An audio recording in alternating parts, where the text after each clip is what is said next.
Well, originally, at the beginning of this week, this sermon had a different title, but after this, this disconcerting, dislocating week, it's now called Where Do We Go From Here?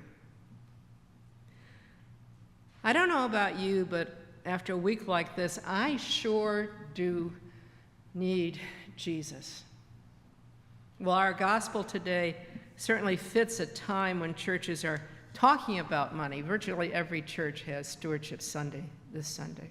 And while we're talking about money, really this story about the widow who's generous with her very last coins fits with the other issue, which is the kind of elephant in the room. Prideful priests seeking self-glory, using religion to profit. As I said earlier, storytelling is a very powerful way to get the truth across. And Jesus chooses to point out this scenario for the very people who are standing in front of him, his disciples, like you are, who've watched him tangle with the temple priests and scribes just about every week since he got to Jerusalem.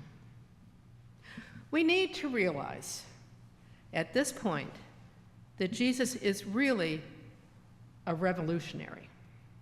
He is rebelling against the cruelties of the empire that employs clergy who care far less about poor people than their own political image. He has debated these issues with them over and over again to their annoyance. Dr. David Losey, who writes a column on these scriptures, remarks that where Jesus says to the scribes that they devour widows' houses, that's really shorthand for the way they take everything from these widows, everything they own. And if you remember anything about the culture of Jesus' time, you knew that if a woman was left without a husband or a male relative, essentially, without anybody to care for her, she was as good as dead of starvation in the streets. Women had no rights to ownership for property. They were expendable, just so much less important or worth anything than men.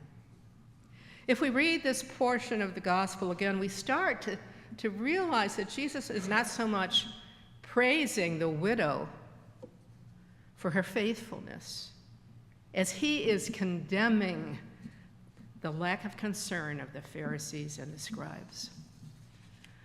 Reverend Dave says, Jesus is decrying the circumstances that demand her to make such an offering. A sacrifice will likely lead to destitution, if not death. What does that say to us today? That we should stand against laws that exploit the poor? That we should enact policies and vote for politicians that advance such policies that mirror God's intention to care always and foremost for the least of these? Absolutely. Where does Jesus' word of the good news relate to the story I've just read today?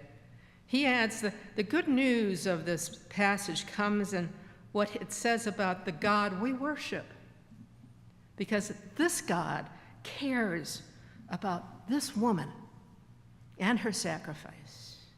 This God sees her plight and recognizes her affliction. This God will not countenance such abuse, especially under the guise of religious piety. God sees her, and God cares about her. I doubt the disciples following Jesus would have noticed her either had not their Lord lifted her up for their attention. God also sees our struggles right now recognizes our challenges, cares about where we are hard-pressed to make ends meet. God uses her to make a difference. Their Lord lifted her up for their attention. Jesus is Lord. No political leader is. That brings us to this incredibly tense, as I said, dislocating week in America. It was anxiety-producing no matter who you voted for. Kathy King, who writes for the non-denominational website Patheos, that is mostly about religions and religious questions, says that no matter who the next president was going to be, Jesus is still king. With all the tumult of Donald Trump's election, she found herself letting her mind dwell in a really bad place because of her own family. She has many soldiers in her family, and her twin boys are graduating college this year and will be commissioned military officers.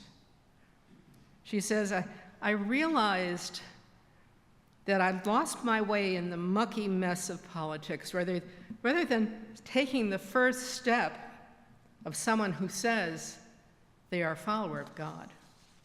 I should, she said, pray, not just here and there, but every single day.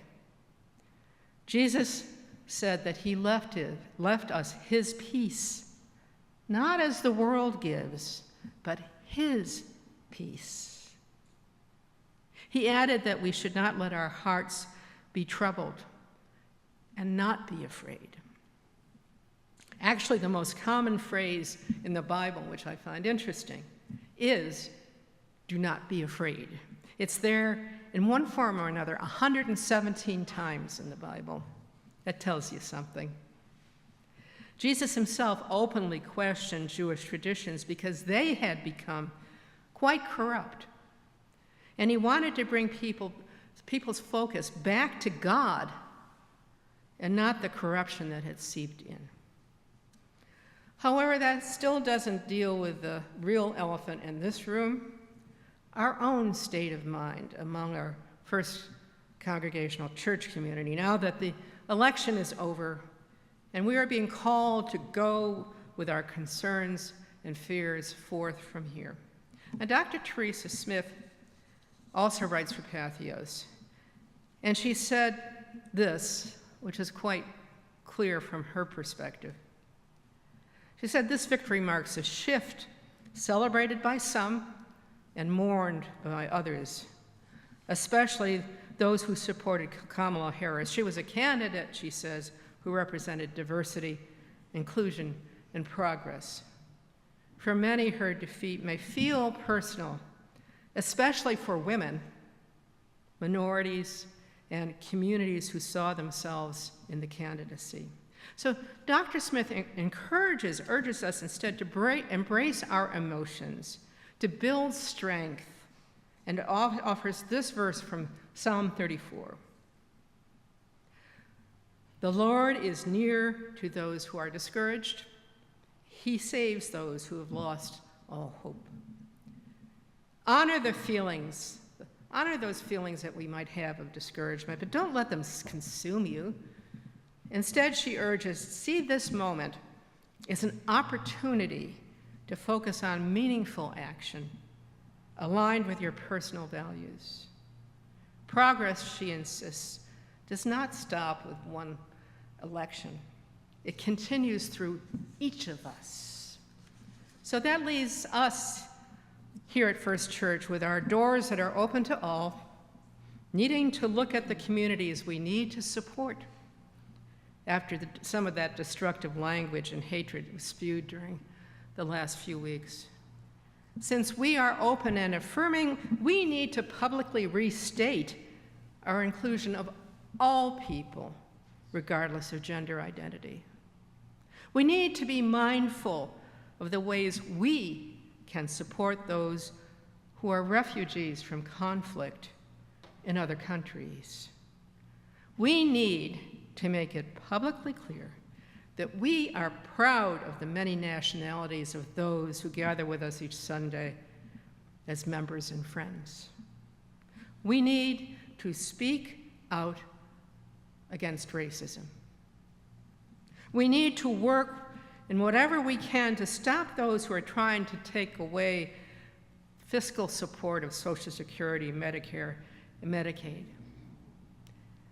And above everything else, we need to pray. We need to pray.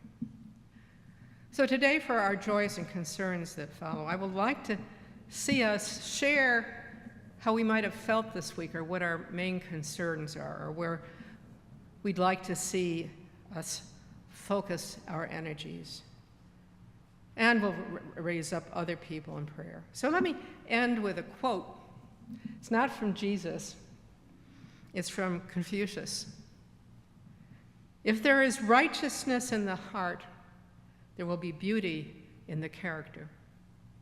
If there is beauty in the character, there will be harmony in the home. If there is harmony in the home, there will be order in the nations. And when there is order in the nations, there will be peace in the world. Amen.